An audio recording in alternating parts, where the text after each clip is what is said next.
नमस्कार सम्मानित दर्शकों। हम सभी के लिए यह कोई नई बात नहीं है कि मानवता पिछले कुछ सदियों से लगातार और सफलतापूर्वक प्राकृतिक पर्यावरण को प्रदूषित कर रही है। प्रदूषण में एक योगदान परिवहन साधनों का भी है। वे अपने धुएं से हवा को गंदा करते हैं, सड़क पर टायर घिसते हैं, ब्रेक पैड से धूल उड़ाते हैं और इसी तरह की कई चीजें करते हैं। और इनके निर्माण के दौरान भी पर्यावरणविदों द्वारा नापसंद किए जाने वाले कार्बन डाइऑक्साइड की एक निश्चित मात्रा वातावरण में छोड़ी जाती है। How dare you? आधुनिक दुनिया में कुछ समय से पर्यावरण संबंधी मुद्दे चर्चा में हैं और कई लोग प्रकृति के अत्यधिक प्रदूषण की समस्या का समाधान खोजने की कोशिश कर रहे हैं। कुछ लोग इलेक्ट्रिक गाड़ियों के शौकीन हैं, कुछ गैस जनरेटर बना रहे हैं और कुछ कारें अल्कोहल ईंधन से चला रहे हैं। कुछ लोग थर्मोन्यूक्लियर फ्यूजन पर तो कुछ भविष्य के ईंधन के लिए हाइड्रोजन पर भरोसा करते हैं। और आज हम आपसे इसी के बारे में बात करेंगे। हम इतिहास में झांकेंगे कि इंसान ने पहली बार इस रासायनिक तत्व को शुद्ध रूप में कब प्राप्त किया, किसने पहला हाइड्रोजन इंजन बनाया और इसी तरह की बातें जानेंगे। हम इस ईंधन के प्रकार के फायदे और नुकसान दोनों उत्पादन और उपयोग के नजरिए से देखेंगे। हम आपके साथ समझने की कोशिश करेंगे कि क्या हाइड्रोजन सच में वही उज्जवल भविष्य है जैसा बताया जाता है। आप क्रॉसमोता चैनल पर हैं, आनंद लें। 2050 तक दक्षिण कोरिया में केवल इलेक्ट्रिक और हाइड्रोजन वाहन ही रह जाएंगे। हम हाइड्रोजन इंजनों को अधिक पर्यावरण अनुकूल बना रहे हैं, पर देश में हाइड्रोजन फ्यूलिंग स्टेशनों की कमी है। क्या यही भविष्य है? क्योंकि ये दुनिया की पहली बड़े पैमाने पर बनाई गई हाइड्रोजन फ्यूल सेल कार है। Автомобиль на водороде создали в России. Hydrogen is now gaining ground as a pathway to clean energy. Hydrogen का रासायनिक प्रतीक H है, जो लैटिन शब्द हाइड्रोजेनियम से आया है। यह आवर्त सारणी के पहले पीरियड का तत्व है और इसका परमाणु क्रमांक 1 है। हाइड्रोजन ब्रह्मांड का सबसे प्रचुर रासायनिक तत्व है, जो बैरियोनिक मैटर के द्रव्यमान का 75% है। तारों में कॉम्पैक्ट तारों को छोड़कर मुख्य रूप से हाइड्रोजन प्लाज्मा होता है। हाइड्रोजन सबसे हल्का तत्व है। ब्रह्मांड में यह बहुतायत में है, लेकिन पृथ्वी पर शुद्ध हाइड्रोजन मिलना मुश्किल है। यह तत्व अधिकतर अधातुओं से सहसंयोजक बंध बनाता है, इसलिए यह हमारी वास्तविकता में जैविक और अजैविक यौगिकों के रूप में होता है। पानी सबसे प्रमुख अजैविक यौगिक है। गैसीय हाइड्रोजन हल्का होने के कारण धीरे धीरे वायुमंडल से उड़ जाती है। हर सेकंड सौर पवन के कारण पृथ्वी 3 किलोग्राम हाइड्रोजन खोती है, जिससे दूरगामी भविष्य में ग्रह के सूखने का कारण बनेगा। Hydrogen, oxygen. पृथ्वी पर हाइड्रोजन मुख्य रूप से यौगिक रूप में होने के कारण इसकी खोज देर से हुई थी। धातुओं और अम्लों की प्रतिक्रिया में ज्वलनशील गैस का उत्सर्जन 16वीं शताब्दी में देखा गया था, जब रसायन विज्ञान विकसित हो रहा था।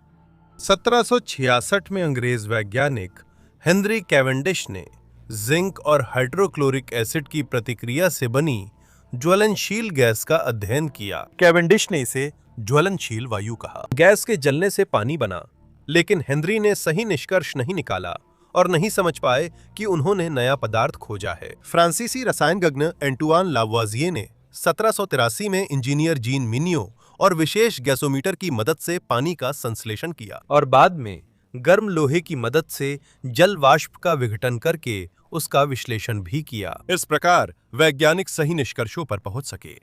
उन्होंने यह स्थापित किया कि ज्वलनशील वायु न केवल पानी का हिस्सा है, बल्कि उसे पानी से भी प्राप्त किया जा सकता है। 1787 में लावुआजिए ने अनुमान लगाया कि अध्ययन की जा रही गैस एक सरल पदार्थ है और उसे प्राथमिक रासायनिक तत्वों में गिनना चाहिए। उन्होंने इसका नाम हाइड्रोजन रखा, जिसका अर्थ है पानी बनाने वाला। इस हल्की गैस के ज्वलनशील गुण वैज्ञानिकों और इंजीनियरों से छुपे नहीं रह सकते थे। अनुप्रयुक्त विज्ञानों के विकास के साथ ही आंतरिक दहन इंजनों के प्रारंभिक रूप आए और शुरू में इनके ईंधन के लिए कई चीजें आजमाई गईं।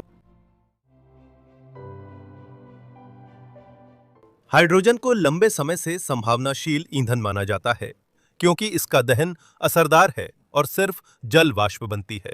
यह पर्यावरणविदों के लिए खुशखबरी है। हाइड्रोजन की दहन ऊष्मा लगभग 120-130 मेगाजूल प्रति किलोग्राम है, जो हाइड्रोकार्बन ईंधनों से कई गुना ज्यादा है। यहां मैंने जल्दी जल्दी एक स्पष्ट तालिका तैयार की है जिसमें सबसे आम ईंधनों के प्रकार दिखाए गए हैं और उसमें पदार्थ की घनता और उसकी विशिष्ट दहन ऊष्मा दर्शाई गई है। घनता महत्वपूर्ण है, जैसे मीथेन हाइड्रोजन से 7.5 गुना अधिक घना है। तो इससे क्या निष्कर्ष है? काफी सीधा साधा। उच्चतर हाइड्रोकार्बनों के उपयोग से टैंक अधिक कॉम्पैक्ट होते हैं, जो वाहनों के लिए महत्वपूर्ण है। आइए इतिहास में थोड़ा गहराई से जाएं। पहला इंजन जो हाइड्रोजन पर चलता था 1806 में फ्रांसीसी आविष्कारक फ्रांसुआ इसाक डेरिवास ने बनाया था। वह पानी का इलेक्ट्रोलिसिस करके हाइड्रोजन प्राप्त करते थे। उनके इंजन में पहली बार पिस्टन ग्रुप और स्पार्क इग्निशन जैसी तकनीकें इस्तेमाल हुईं, जो आज के आधुनिक दहन इंजनों में भी काम आती हैं। उस डिजाइन में क्रैंकशाफ्ट और कनेक्टिंग रॉड मैकेनिज्म नहीं था। सन 1807 में डेरिवास ने ऐसे इंजन से एक प्रयोगात्मक वाहन को लैस किया और उसी साल उन्होंने एक पेटेंट के लिए आवेदन किया, जिसका नाम था इंजन में ऊर्जा के स्रोत के रूप में प्रकाश गैस या अन्य विस्फोटक पदार्थों के विस्फोट का उपयोग। मैं आपका ध्यान इस बात पर आकर्षित करना चाहता हूं कि शुरुआती आंतरिक दहन इंजन काफी आदिम और अविश्वसनीय थे। अगर इंजन खुद से 20-30 सेकंड चलता तो इसे सफलता मानते। कई प्रयासों, सुधारों और हजारों इंजीनियरों की मेहनत से ही मानवता करोड़ों किलोमीटर चलने वाले इंजनों तक पहुंची। पहला पेटेंट हाइड्रोजन इंजन के लिए यूनाइटेड किंगडम में 1841 में जारी किया गया था। 1852 में जर्मनी में हवा और हाइड्रोजन मिश्रण से चलने वाला आंतरिक दहन इंजन बना। 1860 में फ्रांसीसी आविष्कारक एतियेन लेनुआर ने हाइड्रोजन से चलने वाली हिप्पो मोबाइल बनाई। इसमें ज्वलनशील गैस इलेक्ट्रोलाइसिस से प्राप्त होती थी। नाम हिप्पो मोबाइल प्राचीन ग्रीक शब्द हिप्पोस घोड़ा से लिया गया है। ये परिवहन साधन लगातार पीने को तरसता था। बाद में लेनुआर की कार को लाइटिंग और कोयला गैस पर चलने के लिए बदला गया, जिससे ये तकनीकी नमूने खरीदारों में पहचाने गए। लेनुआर की कार रूसी सम्राट अलेक्जेंडर द्वितीय के दरबार के लिए बनी थी। सन 1862 में लेनुआर ने हिप्पो मोबाइल का परीक्षण किया, जिसमें उन्होंने पेरिस के पास 18 किलोमीटर की दूरी तय की। रास्ते में रुकावटों को ध्यान में रखते हुए यात्रा में 3 घंटे लगे और इसमें बहुत अधिक ईंधन की आवश्यकता पड़ी। सन 1933 में नॉर्वे की तेल, गैस और धातु कंपनी नॉर्स्क हाइड्रोपावर ने अपने एक छोटे ट्रक को हाइड्रोजन पर चलने के लिए पुनः निर्मित किया। रासायनिक तत्व अमोनिया के रिफॉर्मिंग से निकाला जाता था और इंजन में भेजा जाता था।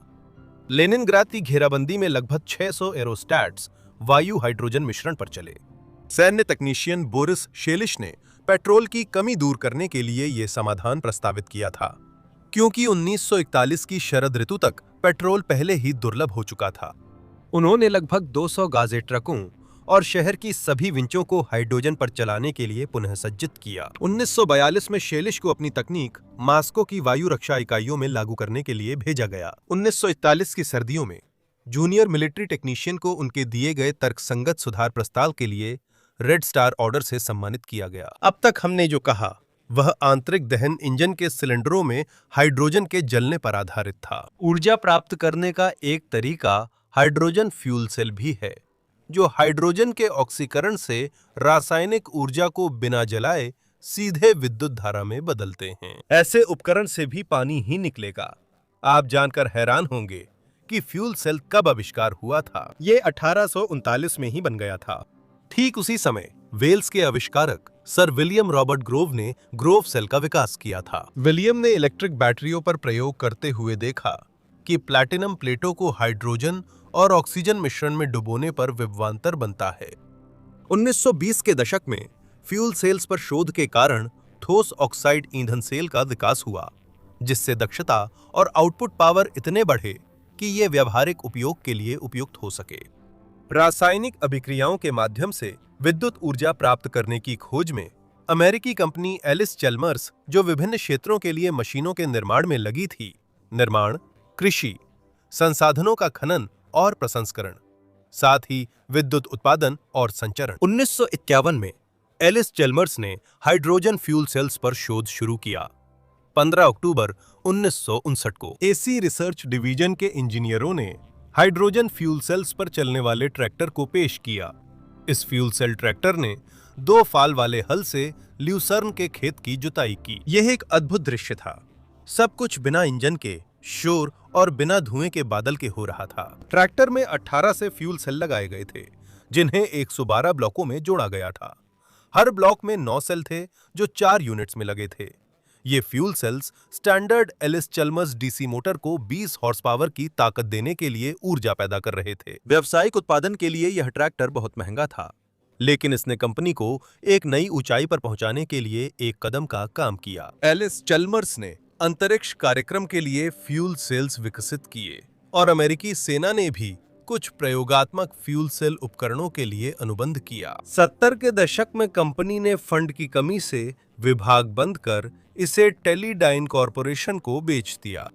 परीक्षणों के बाद एलिस चल्मर्स ने फ्यूल सेल ट्रैक्टर को स्मिथसोनियन संस्थान को सौंप दिया। अंग्रेजी इंजीनियर फ्रांसिस बेकन ने पिछले शोध के आधार पर हाइड्रोजन फ्यूल सेल की अवधारणा को आगे बढ़ाया। उनकी अंतिम डिजाइन बेकन सेल को 1959 में परिष्कृत किया गया था। इन सिद्धांतों का उपयोग नासा ने अपनी रॉकेट्स में फ्यूल सेल्स विकसित करने में किया।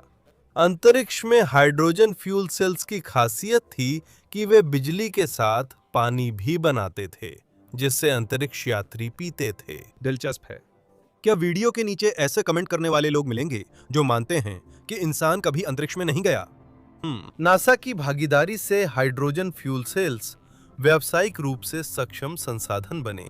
60 के दशक में एजेंसी ने 200 से अधिक शोध अनुबंधों को वित्तपोषित किया, जिनके चलते धीरे धीरे ऐसे हाइड्रोजन फ्यूल सेल्स बनाए गए जो ज्यादा कॉम्पैक्ट और प्रभावी थे और जिन्हें कारों, हवाई जहाजों और अन्य परिवहन साधनों में लगाया जा सकता था। हाइड्रोजन फ्यूल सेल से चलने वाली पहली कार जनरल मोटर्स का 1966 का इलेक्ट्रोवैन था। इलेक्ट्रोवैन डॉक्टर क्रेग मार्क्स की देन थी, जो जीएम के उन्नत इंजीनियरिंग प्रोजेक्ट्स का नेतृत्व करते थे। मार्क्स ने 250 कर्मचारियों के साथ मिलकर इलेक्ट्रोवैन को 2 साल से ज्यादा समय तक विकसित किया। इलेक्ट्रोवैन में यूनियन कार्बाइड की फ्यूल सेल थी, जो सुपर कूल्ड लिक्विड हाइड्रोजन और तरल ऑक्सीजन पर चलती थी।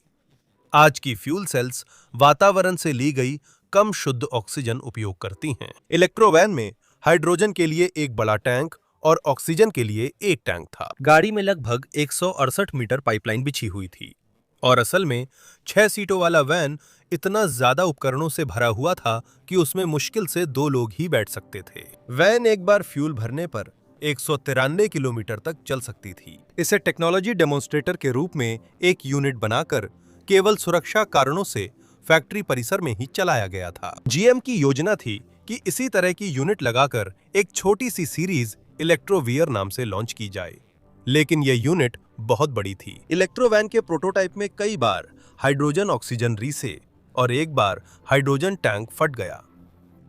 70 के दशक के ईंधन संकट के समय हाइड्रोजन में रुचि बढ़ी। Among big powers are quite possible to control dwindling oil supplies. Just like it did in 1973. जब ओपेक के तेल प्रतिबंध के कारण अंतर्राष्ट्रीय स्तर पर तेल की कमी हो गई और पूरी दुनिया हिल गई, 70 के दशक में सोवियत संघ में हाइड्रोजन तकनीक के प्रोटोटाइप पर काम हुआ था। इस अवधि के दौरान विभिन्न संगठनों, वैज्ञानिक संस्थानों और ऑटोमोबाइल संस्थानों द्वारा हाइड्रोजन से चलने वाली कारों और पेट्रोल हाइड्रोजन मिश्रणों के प्रोटोटाइप बनाए गए थे।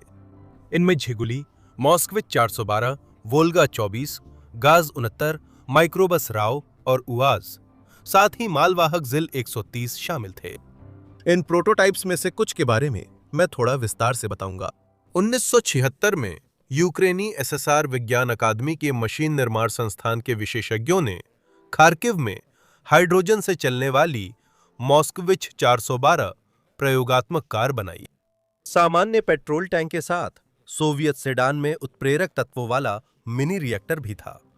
पानी रिएक्टर से गुजरते ही हाइड्रोजन और ऑक्सीजन में बंटता था, जो बाद में इंजन सिलेंडरों में जलते थे। गौर करने वाली बात यह है कि हाइड्रोजन की आपूर्ति के लिए फ्यूल सिस्टम को स्टैंडर्ड पेट्रोल सिस्टम के साथ साथ समानांतर में लगाया गया था। हमारे यहाँ 1976 से RAV 2203 माइक्रोबस को हाइड्रोजन ईंधन पर चलाने के लिए पुनर्निर्माण हो रहा था। 1979 से इसकी लेबोरेटरी और रोड टेस्टिंग तथा प्रायोगिक संचालन किया जा रहा था। सोवियत वैज्ञानिकों के अनुसार बेंजो हाइड्रोजन प्रणाली ने निकास गैसों की विषाक्तता घटाई CO 23 गुना और NO 5.3 गुना कम हुआ। साथ ही ईंधन की बचत भी देखी गई। कुछ हाइड्रोजन माइक्रोबस ने 1980 में ओलंपिक विलेज में सेवा दी थी। साथ ही सोवियत संघ में विमानन के लिए हाइड्रोजन सिस्टम पर भी काम चल रहा था। इसे TU-155 प्रोटोटाइप पर टेस्ट किया गया था। सीरियल ऑटोमोबाइल इंजन हाइड्रोजन पर उसी तरह चलता है जैसे पेट्रोल पर चलता है। 1969 में पहली BMW कार हाइड्रोजन इंजन के साथ आई थी। इस एक्सपेरिमेंटल प्रोटोटाइप को इंजीनियरों ने जर्मन टेस्टिंग और research institute of aeronautics and space के साथ मिलकर मॉडल 520-4 के आधार पर बनाया था। बाहर से ये कार पेट्रोल वेरिएंट्स जैसी ही दिखती थी, लेकिन इसका 4 सिलेंडर इंजन हाइड्रोजन पर चलता था। ईंधन संकट खत्म होने के बाद वैकल्पिक इंजनों का विचार 2000 के दशक तक भुला दिया गया। 21वीं सदी में हाइड्रोजन फ्यूल सेल्स के अनुसंधान और उपयोग में तेजी आई। 2004 में जर्मन नौसेना ने हाइड्रोजन ईंधन वाली पनडुब्बी का परीक्षण किया और 2015 में चीन ने पहली हाइड्रोजन ट्रेन का परीक्षण किया। 2007 में वही BMW ने हाइड्रोजन 7 कारों की लिमिटेड सीरीज लॉन्च की, जो पेट्रोल और हाइड्रोजन दोनों पर चल सकती थीं। लेकिन ये कार सस्ती नहीं थी और 8 किलो गैस सिलेंडर से सिर्फ 200-250 की मीठी चलती थी। पहली सीरियल प्रोडक्शन वाली hydrogen engine car Toyota Mirai थी, जिसे 2014 में लॉन्च किया गया था। आज हाइड्रोजन मॉडल्स बड़े ऑटोमोबाइल निर्माताओं की लाइनअप में मौजूद हैं, जैसे कि होंडा, हुंडई, ऑडी, BMW और फोर्ड। रूसी प्रीमियम कार को भी प्रोटोटाइप में हाइड्रोजन फ्यूल सेल्स दिए गए और मेरे द्वारा हाइड्रोजन फ्यूल के क्षेत्र में विभिन्न प्रोटोटाइप्स और वैज्ञानिकों के शोध के बारे में 10 मिनट तक बताने के बाद, जिन पर कम से कम 100 सालों से काम चल रहा है, तो एक बिल्कुल तर्कसंगत सवाल उठता है, आखिर इंसान आज तक पेट्रोल और डीजल पर ही क्यों चल रहा है? हाल में थोड़ी बहुत बिजली पर भी। आखिर क्यों? इतने सालों की मेहनत और रिसर्च के बावजूद पवित्र हाइड्रोजन आज भी भविष्य का ईंधन ही बना हुआ है, आज का नहीं। आइए जानें हाइड्रोजन की समस्या क्या है। एक आम आदमी को, जिसने इस विषय में गहराई से नहीं सोचा और सिर्फ टीवी की खबरों, इंटरनेट की इको प्रोपेगेंडा, रील्स और शॉर्ट्स में इसके बारे में सुना है, हाइड्रोजन ईंधन कैसा दिखता है? हाइड्रोजन भविष्य का पर्यावरण अनुकूल और असीमित ईंधन है। इस कार के कारण कोई ध्रुवीय भालू, फ्लेमिंगो या यूनिकॉर्न नहीं मरेगा। और अगर आपको प्यास लग रही है तो आप इस गाड़ी के एग्जॉस्ट पाइप से पानी पी सकते हैं, क्योंकि वहां से सिर्फ शुद्ध पानी ही निकलता है। मोटे तौर पर संदर्भ यही है। अब चलिए पर्दे के पीछे चलते हैं और एक एक करके सब समझते हैं। हाइड्रोजन की पहली साफ समस्या यह है कि इसे धरती, महासागर या वायुमंडल से बस यूं ही नहीं निकाला जा सकता। ये प्राकृतिक गैस या तेल नहीं है कि कुआं खोदा और माल पाइपों से निकाल लिया। पृथ्वी पर हाइड्रोजन दूसरे तत्वों के साथ अणुओं में बंधा होता है और इन अणुओं को तोड़कर शुद्ध H2 पाने के लिए आपको ऊर्जा लगानी पड़ती है। हाइड्रोजन प्राप्त करने के कई तरीके हैं, जैसे इलेक्ट्रोलिसिस, जिसमें इलेक्ट्रोडों पर वोल्टेज लगाया जाता है और पानी हाइड्रोजन व ऑक्सीजन में टूट जाता है। यह तरीका नमक के जलीय घोलों के साथ भी संभव है। कुछ रासायनिक तरीके भी हैं। मीथेन का जल वाष्प के साथ 1000 डिग्री सेल्सियस पर कन्वर्जन, लगभग उसी तापमान पर गर्म कोक के ऊपर पानी की भाप को पास करना, मीथेन का ऑक्सीजन के साथ उत्प्रेरक ऑक्सीकरण, पेट्रोलियम प्रसंस्करण के दौरान हाइड्रोकार्बन का क्रैकिंग और रिफॉर्मिंग। प्रयोगशालाओं में हाइड्रोजन बहुत कम मात्रा में धातुओं की अम्लों के साथ और क्षारों की जिंक व एल्यूमिनियम के साथ प्रतिक्रिया से प्राप्त किया जाता है। साल 2019 तक दुनिया में 75 मिलियन टन हाइड्रोजन का उत्पादन और उपभोग किया जाता था। इसका मुख्य हिस्सा पेट्रोलियम रिफाइनिंग और अमोनिया के उत्पादन में इस्तेमाल होता है। इस मात्रा का 3/4 प्राकृतिक गैस से उत्पादित किया जाता है और लगभग बाकी सब कुछ कोयले से प्राप्त किया जाता है और केवल लगभग 4% इलेक्ट्रोलिसिस के माध्यम से उत्पादित किया जाता है। तो फिर ऐसा क्यों है? कई वीडियो में घर पर जुगाड़ करने वाले लोग इलेक्ट्रोलाइसिस से पानी को हाइड्रोजन और ऑक्सीजन में बांटते दिखते हैं। मनोरंजन या कम मात्रा में हाइड्रोजन बनाने के लिए यह ठीक है। आइए इस प्रक्रिया के ऊर्जा पक्ष पर ध्यान दें। वीडियो की शुरुआत में आपने देखा था कि 1 किलोग्राम हाइड्रोजन के जलने पर 120-130 मेगाजूल ऊर्जा निकलती है। अब देखें कि पानी के इलेक्ट्रोलाइसिस से 1 किलोग्राम हाइड्रोजन बनाने में कितनी बिजली लगेगी। ये लगभग 50 से 55 किलोवाट घंटा होता है। अगर इसे मेगाजूल में बदलें तो ये 180 से 198 मेगाजूल के बराबर होगा। यानी ऊर्जा के लिहाज से यह लाभकारी नहीं है। वैसे क्या आप जानते हैं कि हर साल विश्व उद्योग में उपयोग होने वाले उन 75 मिलियन टन हाइड्रोजन के उत्पादन में कितना कार्बन डाइऑक्साइड निकलता है? 830 मिलियन टन। ऐसा कैसे हो सकता है जबकि हाइड्रोजन तो शुद्ध और मासूम है? देखिए, उत्पादन तरीके और कार्बन फुटप्रिंट के आधार पर हाइड्रोजन के 4 प्रकार होते हैं: ब्राउन, ब्लू, ग्रे और ग्रीन। ब्राउन सबसे गंदा होता है। इसे भूरे कोयले की गैसिफिकेशन से प्राप्त किया जाता है। इसके परिणाम स्वरूप सिंथेसिस गैस बनती है: CO2, CO, हाइड्रोजन, मीथेन और एथिलीन का मिश्रण। साथ ही कुछ अन्य गैसें भी थोड़ी मात्रा में होती हैं। ब्लू हाइड्रोजन मीथेन की स्टीम रिफॉर्मिंग से बनता है, जिसमें कार्बन कैप्चर और स्टोरेज जरूरी है। यह तरीका महंगा है। ग्रे हाइड्रोजन मीथेन की स्टीम रिफॉर्मिंग से बनता है और इसका प्रतिशत 70% से अधिक है। इस प्रक्रिया में कच्चा माल प्राकृतिक गैस होता है।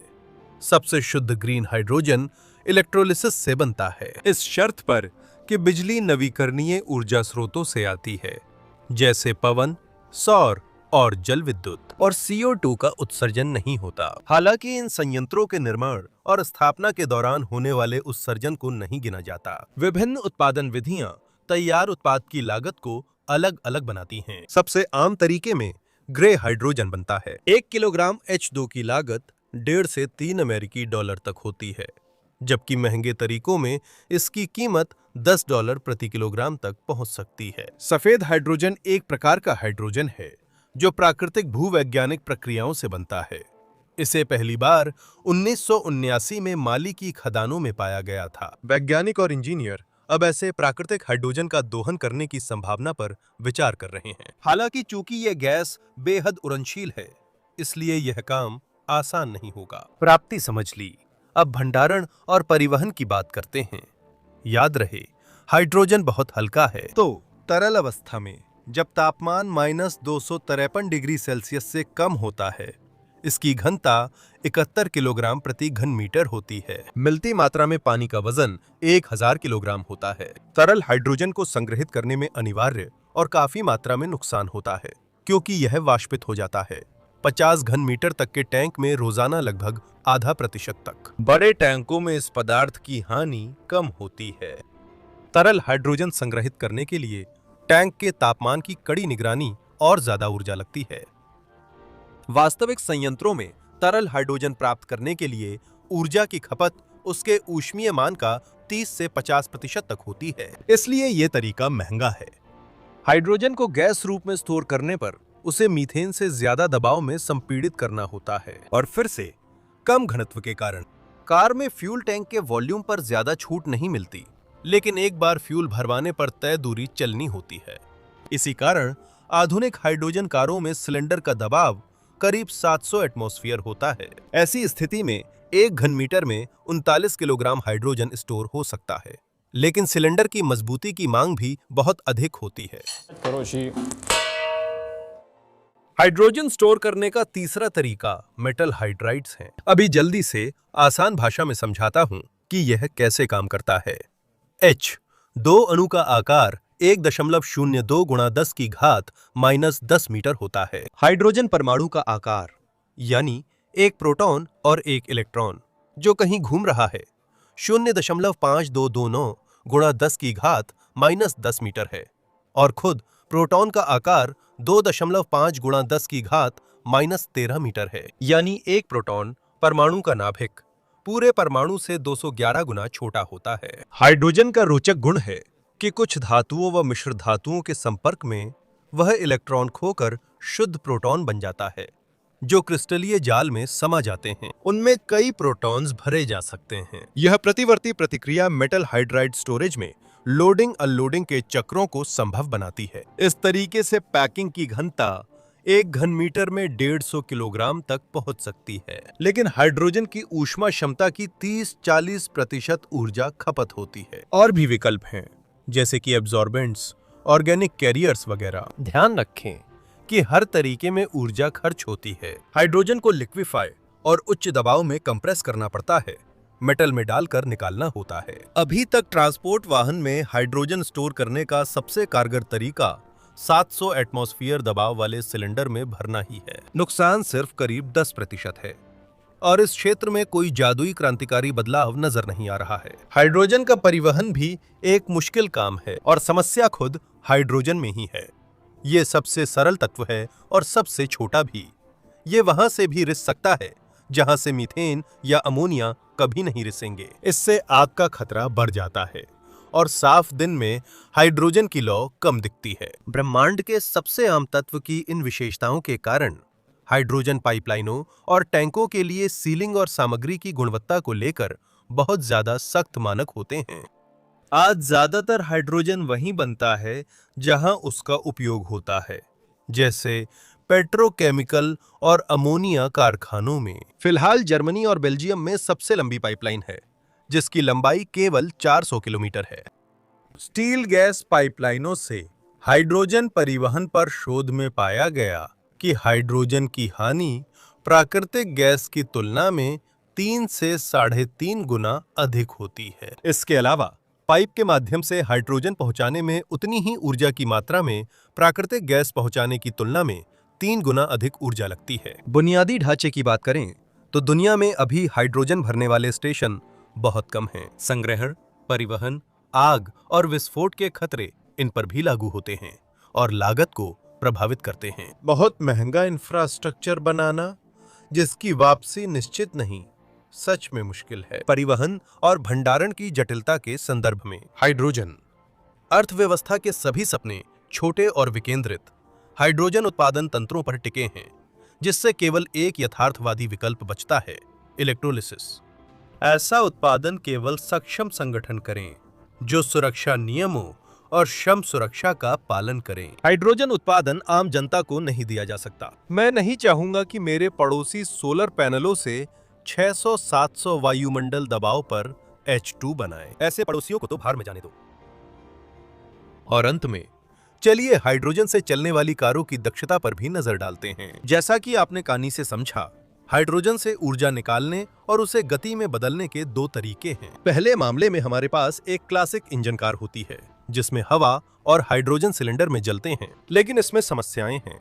अगर इंजन में कुछ भी नहीं बदला जाए तो इसकी ताकत 20 से 35% तक कम हो जाती है। अगर इग्निशन सिस्टम में बदलाव किए जाएं तो 10 से 15% तक और भी ज्यादा ताकत हासिल की जा सकती है। इस स्थिति में कंबशन चैम्बर का तापमान और वाल्व के जलने का खतरा बढ़ जाता है। आपको याद है, हाइड्रोजन बहुत बारीक है, तो कंबशन चैम्बर में तापमान और दबाव की वजह से हाइड्रोजन इंजन के जिन धातुओं से बना है उनमें घुस सकता है, जिससे उनकी मजबूती की विशेषताएं कम हो जाती हैं। सीधे शब्दों में कहें तो हाइड्रोजन पर चलने वाला इंजन कई गुना जल्दी घिस जाता है। लाखों किलोमीटर चलने वाले मोटर्स की तो बात ही छोड़िए। इसलिए इंजन हाइड्रोजन पर काम करने के लिए ज्यादा उपयुक्त नहीं है। मैं टोयोटा के नए हाइड्रोजन इंजन की प्रेजेंटेशन से ज्यादा उम्मीदें नहीं रखूंगा। और आखिर में, आज की स्थिति में जब 95% H2 जीवाश्म हाइड्रोकार्बन जैसे गैस, तेल, कोयले से बनता है, तो आर्थिक रूप से सीधा इन हाइड्रोकार्बन को इंजन में जलाना ज्यादा फायदेमंद है। अब फ्यूल सेल्स की बारी है। हमारे पास एक हाइब्रिड कार है जिसमें हाइड्रोजन से बिजली बनती है। इसका मतलब है कि सड़कों पर असली इस्तेमाल के लिए हाइड्रोजन सिस्टम के अलावा एक बैटरी भी जरूरी है, जो फ्यूल सेल्स और कार की दूसरी जरूरतों के लिए चाहिए। साथ ही गाड़ी चलाते समय बिजली के उत्पादन और खपत को संतुलित करने और रिक्यूपरेशन के लिए भी। आधुनिक फ्यूल सेल्स की दक्षता 50-55% है, जो गिब्स फंक्शन के अनुसार आदर्श फ्यूल सेल की 83% सैद्धांतिक सीमा से बहुत दूर नहीं है। तो हम 50% दक्षता मानते हैं। यह आंतरिक दहन इंजन से अच्छा है, पर रुको, अगर हम सोलर पैनल, विंड टरबाइन, पानी का इलेक्ट्रोलाइसिस, हाइड्रोजन का ट्रांसपोर्टेशन, स्टोरेज, फ्यूल सेल और इलेक्ट्रिक मोटर में होने वाले सभी नुकसानों की गणना करें, अंत में हमें करीब 22% दक्षता मिलती है। और ये पूरी श्रृंखला ग्रीन हाइड्रोजन के लिए गणना की गई है। आखिर हम तो नहीं चाहते कि प्रदूषण से धरती को नुकसान पहुंचे, और आजकल की कारों के आंतरिक दहन इंजन की दक्षता 30 से 35% के बीच होती है। यानी थर्मल पावर प्लांट से लेकर इलेक्ट्रिक कार चलने तक पूरी प्रक्रिया में लगभग यही दक्षता रहती है। क्या आपको टेस्ला एपिसोड में असाफियेव की गणनाएं याद हैं? यह दक्षता सिलेंडर में गैसीय हाइड्रोजन संग्रहण के लिए मापी गई है। धातु, हाइड्राइड या तरल रूप में संग्रहण पर दक्षता 13-14% रह जाती है। हाइड्रोजन कार की ईंधन भरने की रफ्तार इलेक्ट्रिक बैटरी गाड़ियों से तेज है, लेकिन इतनी कम दक्षता में क्या ये इतनी कम दक्षता के लायक है? और फ्यूल सेल वाली कारों की कीमत भी बहुत ज्यादा होती है, क्योंकि इन सेल्स में प्लेटिनम और पैलेडियम जैसे महंगे धातुओं का इस्तेमाल होता है, जो बाजार में सबसे सस्ते नहीं हैं। इसके अलावा यह भी याद रखना चाहिए कि फ्यूल सेल्स को बहुत शुद्ध हाइड्रोजन चाहिए। CO जैसी अशुद्धियां जो ब्राउन, ग्रे और ब्लू हाइड्रोजन में होती हैं, सेल्स की कार्यक्षमता घटा देती हैं। CO इनका कैटालिटिक जहर है। एक काफी पुराना वीडियो है जिसमें Elon Musk hydrogen fuel cell car की अवधारणा को मूर्खता बताते हैं। हाइड्रोजन फ्यूल सेल्स की कार्यक्षमता पर बहस है, क्योंकि मुझे ये कॉन्सेप्ट मूर्खतापूर्ण लगता है।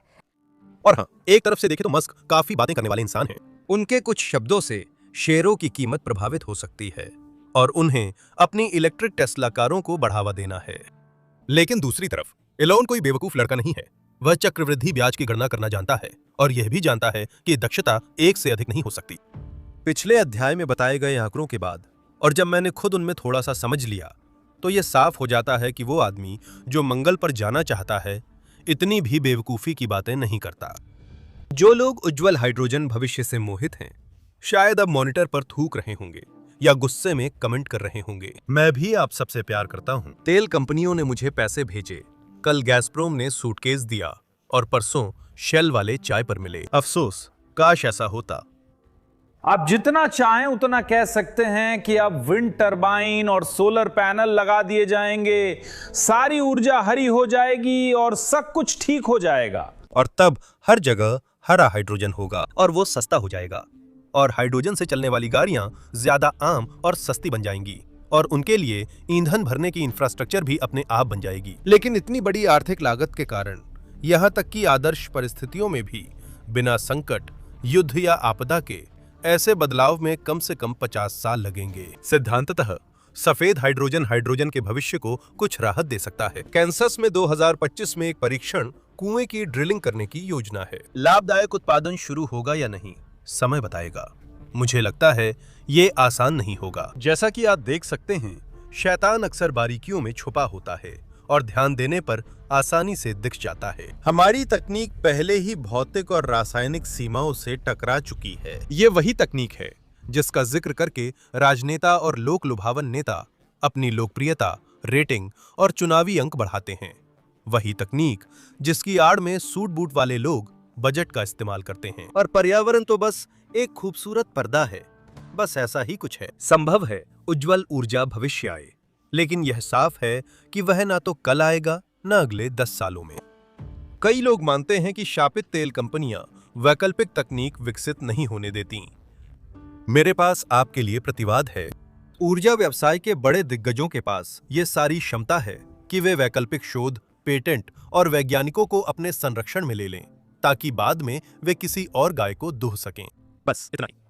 अगर आप रोक नहीं सकते तो उसका नेतृत्व करें। यह किसने कहा था? माकियावेली या सुवरोव? याद नहीं। दुनिया में सब कुछ तर्क और आर्थिक व्यवहार्यता पर आधारित है। बाकी लोग क्या करेंगे पता नहीं। मैं अपनी यामाहा निकालकर टंकी में 95 भरवा कर काइफोनू के पास जाऊंगा। इसी के साथ मेरी कहानी खत्म होती है। देखने के दौरान या बाद में क्या करना है आप जानते हैं। दाईं ओर सब्सक्राइब बटन है, लाइक या डिसलाइक कर सकते हैं, नीचे कमेंट लिख सकते हैं और आप ये वीडियो अपने किसी जानने वाले को मजे के लिए या जानकारी के लिए भेज सकते हैं। आपके साथ था चैनल क्रासमोता। फिर मिलेंगे।